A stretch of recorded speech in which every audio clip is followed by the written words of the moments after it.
España se ha caracterizado por ser cuna de grandes escritores y por ser la musa de sinfín de historias y novelas. Prueba de ello son sus poetas más relevantes, como Miguel de Cervantes, quien escribió en 1605 Don Quijote, el libro en castellano más importante de todos los tiempos, que además ha sido traducido a más de 140 lenguas y que con sus más de 500 millones de ejemplares vendidos se ha posicionado como el libro más adquirido en la historia de la literatura. Su tradición literaria ha trascendido las barreras del tiempo y hasta el día de hoy España continúa siendo uno de los referentes mundiales en este ámbito. Esto ha llevado al país ibérico a ser ganador en 6 ocasiones del Premio Nobel de Literatura, el más alto galardón existente en el mundo. El primer escritor español en ser reconocido por la organización Nobel fue José Echegaray en 1904, quien aparte de la escritura dedicó parte de su vida a la política, la ingeniería y las matemáticas. Echegaray se caracterizó principalmente por escribir obras de teatro como El Gran Galeoto en 1881, La hija natural en 1865, El enceno de la muerte en 1879 y su obra maestra, Mariana, en 1892. Otros autores que recibieron la distinción fueron Jacinto Benavente en 1922, Juan Ramón Jiménez en 1956, Vicente Aleixandre en 1977 y el último nacido en España fue Camilo José Cela en 1989. En 2010 fue reconocido también el escritor Mario Vargas Llosa, quien nació en Perú pero se radicó en Madrid, por lo que desde 1993 cuenta con la doble nacionalidad. Vargas Llosa escribió importantes obras como Las Mil y Una Noches en 2009, La Chunga en 1986 y La Señorita de Tacna en 1978. Actualmente Vargas Llosa es el único premio Nobel de Literatura español que a sus 85 años permanece en vida. Vargas Llosa además ha demostrado con sus obras el inmenso aprecio que siente hacia España. Prueba de ello fue el discurso que entregó en la ceremonia de entregas del premio Nobel. Quiero a España tanto como al Perú, y mi deuda con ella es tan grande como el agradecimiento que le tengo. Si no hubiera sido por España, jamás hubiera llegado a esta tribuna, ni a ser un escritor conocido, y tal vez, como tantos colegas desafortunados, andaría en el limbo de los escribidores sin suerte, sin editores, ni premios, ni lectores, cuyo talento acaso, triste consuelo, descubriría algún día la posteridad. En España se publicaron todos mis libros, recibí reconocimientos exagerados, amigos como Carlos Barral y Carmen Balcells y tantos otros se desvivieron porque mis historias tuvieran lectores. Y España me concedió una segunda nacionalidad cuando podía perder la mía.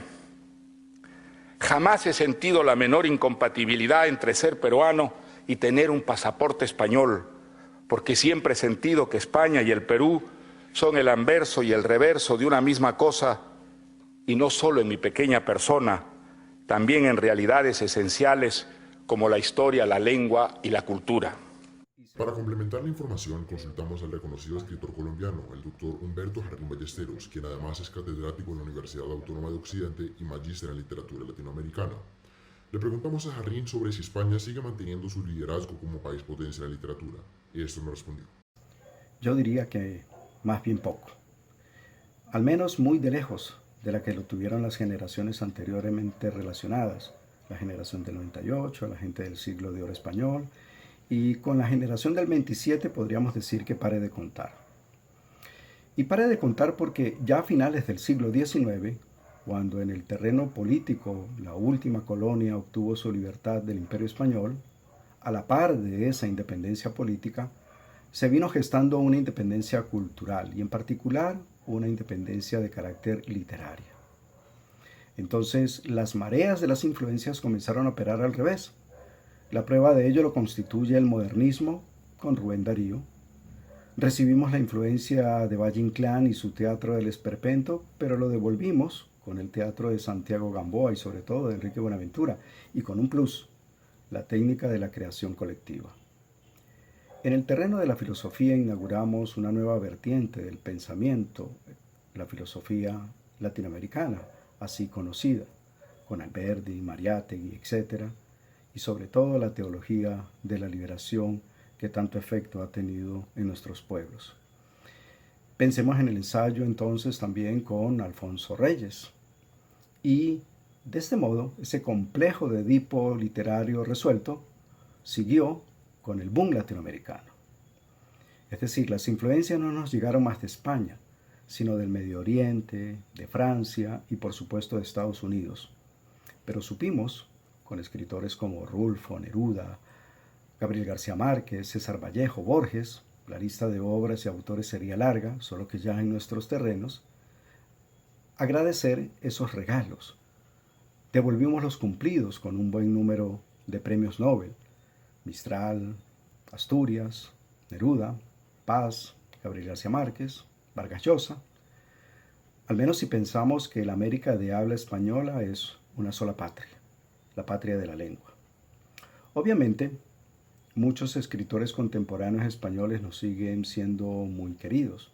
Pienso en lo personal en Millás, en José Ovejero, en Ángel Escaso, en Zafón, muerto recientemente.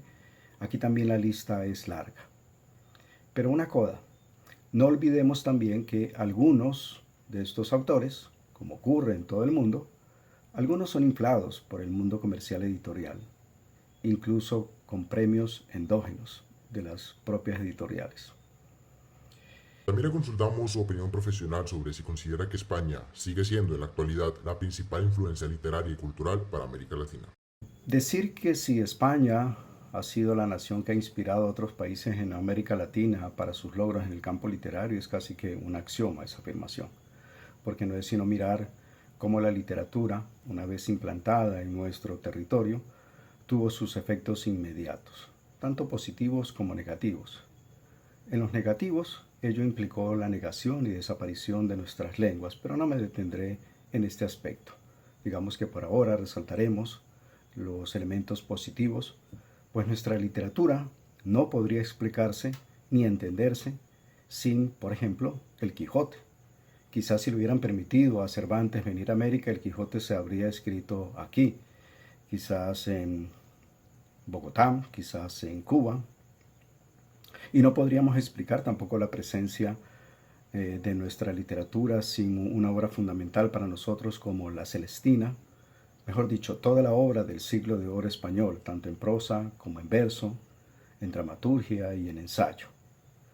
Ahora bien, todo ese tiempo siguieron una serie de influencias hasta llegar a la generación del 98 y la generación del 27, Lorca por decir un nombre, pues los nombres y las obras serían muy largas para relacionarlas aquí. Bastaría un curso sobre literatura española para medianamente dar cuenta de ellos. Pero no olvidemos que esta influencia viene dada por un evento cruento, como lo he señalado en sus orígenes. La sangre y el despojo son quienes la inauguran. Quizás quien mejor pueda decir de mejor manera esta situación ambivalente, de agradecimiento y de rechazo, si se quiere, sea Pablo Neruda, cuando nos dice, y voy a permitirme leer un fragmento de uno de sus textos que se llama Las Palabras. Dice Neruda: qué buen idioma el mío, qué buena lengua heredamos de los conquistadores torvos. Estos andaban a zancadas por las tremendas cordilleras, por las Américas encrespadas, buscando patatas, butifarras, frijolitos, tabacos negros, oro, maíz, huevos fritos, con aquel apetito voraz que nunca se ha visto en el mundo. Todos se lo tragaban, con religiones, pirámides, tribus, idolatrías iguales a las que ellos traían en sus grandes bolsas. Por donde pasaban, quedaba arrasada la tierra, pero a los bárbaros se les caían de las botas, de las barbas, de los yelmos, de las herraduras como piedrecitas, las palabras luminosas que se daron aquí resplandecientes, el idioma. Salimos perdiendo, salimos ganando. Se llevaron el oro y nos dejaron el oro. Se lo llevaron todo y nos dejaron todo. Nos dejaron las palabras. Creo que este texto de Pablo Neruda hace una buena síntesis de reconocimiento a su vez de por qué nuestra literatura es como es. Y para cerrar, hay que agregar que actualmente España se posiciona como el sexto país con más premios Nobel en literatura, solamente superados por Francia, Estados Unidos, Alemania, Inglaterra y Suecia. De acuerdo a las estadísticas, este premio ha sido concedido en cerca de un 80% a escritores europeos. Para la asignatura de Metodología Periodística, soy Sebastián Mejía.